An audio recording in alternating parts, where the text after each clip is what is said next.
आम मेंढक नहीं है बल्कि एक जहरीला मेंढक है और नूर जहर की वजह से अपने घुटनों पर आ चुका है। अपने सेंसे की ऐसी हालत देखकर लिन की हालत खराब हो रही है और ये मॉन्स्टर एक बार और लंबी सांस भरता है नूर पर अटैक करने के लिए। लिन आगे भागती है लेकिन इनेस लिन को रोक देती है और कहती है तुम आगे नहीं जा सकती क्योंकि अगला अटैक और भी बड़ा होने वाला है। लिन कहती है प्लीज मुझे जाने दो उनकी मदद करने के लिए।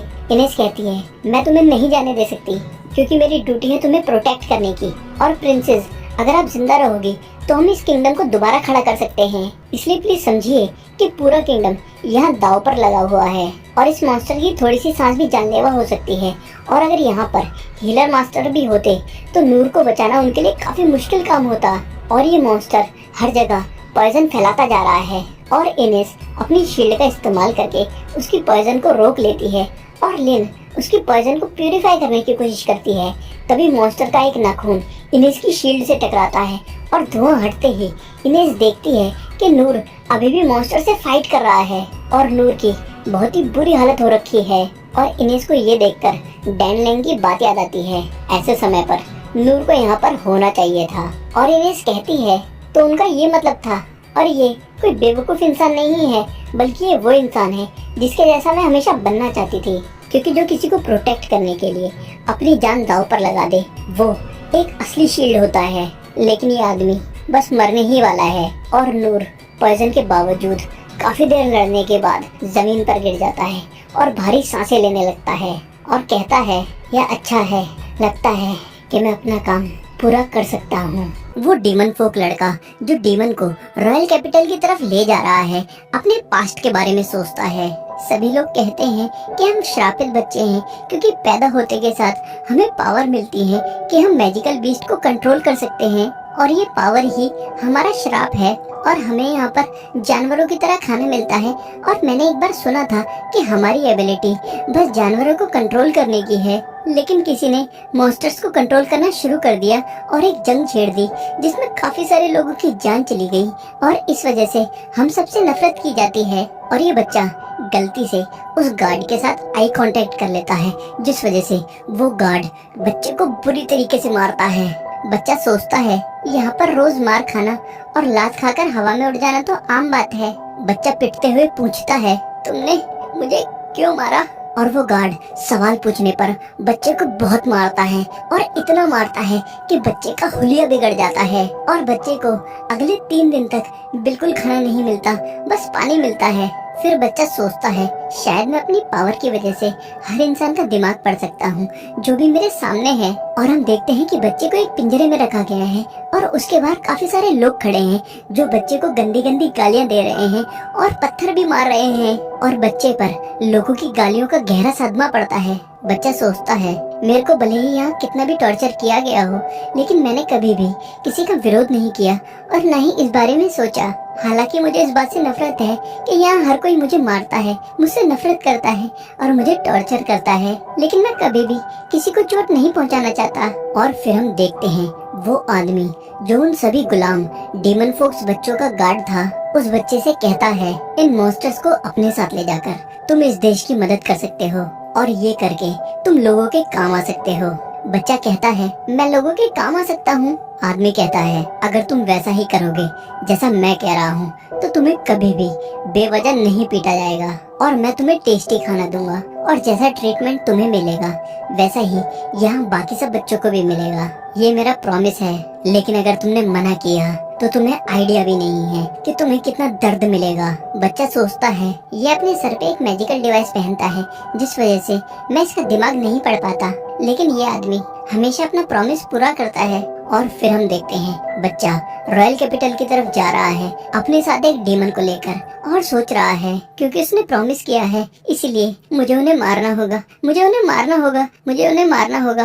और तभी लिन के अनकवर मैजिक की वजह से हिडन बैरियर टूट जाता है जिस वजह से बच्चे का ध्यान भटक जाता है और डीमन पे से कंट्रोल छूट जाता है। बच्चा डीमन को दोबारा कंट्रोल करने की कोशिश करता ही है कि डीमन बच्चे को हिट करके जमीन पे गिरा देता है। बच्चा जमीन पे गिरने के बाद सोचता है मैंने गड़बड़ कर दी और अब सभी को मेरी वजह से टॉर्चर झेलना पड़ेगा। I am sorry. और अब मैं मरने वाला हूँ और मैं कभी भी किसी के काम नहीं आया, लेकिन कम से कम मैंने किसी को चोट नहीं पहुँचाई और यहाँ मरकर मैं खुश हूँ। और अगर मैं दोबारा पैदा हुआ तो मैं उम्मीद करूँगा कि मेरी अगली जिंदगी में मुझे इतनी बुरी तरीके से ना पीटा जाए। और मैं आशा करता हूँ कि मैं थोड़ा ही लेकिन किसी के काम आ पाऊँ। और मैं आशा करता हूँ कि भले ही सिर्फ एक बार लेकिन मुझे खाने में कुछ टेस्टी मिले। और तभी बच्चा देखता है कि नूर ने डीमन के अटैक्स को पैरी करके उसे बचा लिया। बच्चा सोचता है, क्यों, ये मुझे क्यों बचा रहा है। और डीमन फिर लंबी सांस भरकर जहरीला धुआं फेंकता है, जिससे नूर और उस बच्चे की हालत खराब हो जाती है। और नूर जैसे ही बच्चे की हालत देखता है, नूर खुद को हील करने के बजाय उस बच्चे को हील करना शुरू कर देता है। बच्चा कहता है, मेरा खून निकलना बंद हो गया। और देखता है कि नूर अपने घुटनों पर आ चुका है। और फिर डीमन लगातार धुआं फेंकता जाता है, लेकिन बच्चे को कुछ नहीं होता, क्योंकि नूर अपनी इतनी हालत खराब होने के बावजूद भी लगातार बच्चे को हील कर रहा है और डीमन के अटैक्स को पैरी कर रहा है, जिसके दौरान डीमंस के नाखून और दांत टूटते जा रहे हैं। और नूर फिर जमीन पर गिर जाता है और लंबी सांसें लेते हुए कहता है, ये अच्छा है और लगता है कि काम बन जाएगा। और फिर हमें नूर का पास्ट दिखाया जाता है। और इस समय नूर अभी अभी रॉयल कैपिटल से ट्रेनिंग लेके वापस आया है। और नूर पहाड़ों पर से खाने का सामान लेने जाता है और डिनर के टाइम उसका सूप बना लेता है। और नूर को वो सूप बहुत ही टेस्टी लगता है। और खाना खाने के बाद नूर जमीन पर गिर जाता है और नूर के मुंह से खून निकलने लगता है, क्योंकि जो खाना नूर ने खाया है वो जहरीला है। और नूर खुद को लो हील स्किल से हील करने की कोशिश करता है। और अगली सुबह भी नूर की हालत बहुत खराब है, लेकिन इसके बावजूद नूर ट्रेनिंग करना कंटिन्यू करता है। लेकिन दर्द की वजह से समय समय पर जमीन पर गिर जाता है। लेकिन थोड़े समय बाद नोटिस करता है कि उसका पेट का दर्द जा चुका है और नूर को भूख लग रही है। और नूर फिर दोबारा पहाड़ों में खाना लेने के लिए जाता है, लेकिन इस बार नूर को जहरीला सांप काट लेता है। नूर सांप को मार के खुद भी बेहोश हो जाता है। और जब नूर को होश आता है, वो कहता है, मैं बिल्कुल ठीक फील कर रहा हूँ। और नूर फिर सोचता है, जब मैं जहरीला खाना खा सकता हूँ तो मैं सांप को भी खा ही सकता हूँ। और नूर फिर उस सांप को पका के खा जाता है और नूर को ये बहुत ही टेस्टी लगता है। फिर अगले दिन नूर एक सांप को पकड़ के खुद को डसवाता है और नोटिस करता है कि इस बार सांप का जहर बहुत तेजी से नहीं फैल रहा है।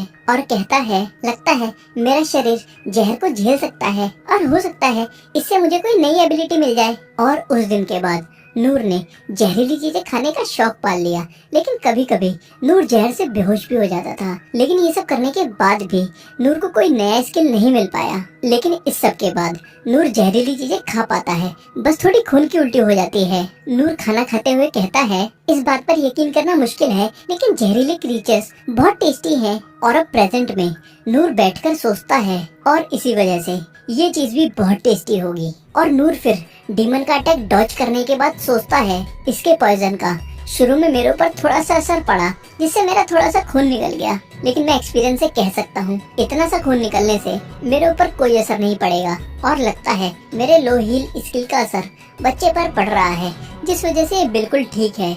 और नूर फिर डीमन के अटैक पैरी करता जाता है। बच्चा नूर को देखकर सरप्राइज हो जाता है और सोचता है, ये इतने खतरनाक मॉन्स्टर को अकेले हैंडल कर पा रहा है। और जब डीमन नूर का कुछ नहीं बिगाड़ पाता, तो डीमन अपना फाइनल अटैक करने के लिए एक लंबी सांस भरता है, लेकिन नूर उसका मुंह बंद कर देता है, जिससे डीमन फटकर मर जाता है। और डीमन को मारने के बाद नूर कहता है, ये काफी अजीब बात है कि शहर के बाहर इतना खतरनाक मेंढक घूम रहा है और ये जहरीला मेंढक जरूर काफी टेस्टी होगा। और नूर फिर बच्चे से पूछता है, तुम ठीक हो ना? और नोटिस करता है कि बच्चे की हालत बहुत ज्यादा अच्छी नहीं है और पूछता है, क्या तुम यहाँ पर अकेले आए हो? बच्चा कहता है, नहीं, मैं अकेला नहीं हूँ और मैं ही हूँ जो इस चीज को अपने साथ रॉयल कैपिटल ले जा रहा था, क्योंकि मैंने प्रॉमिस किया था। नूर सोचता है, ये इतना सब झंझट लेके उस मेंढक को रॉयल कैपिटल की तरफ ले जा रहा था, तो फिर ये मेंढक जरूर खाने के लिए होगा। और इतना सारा फ्रेश मीट इतनी दूर ले जाने का बस एक ही तरीका है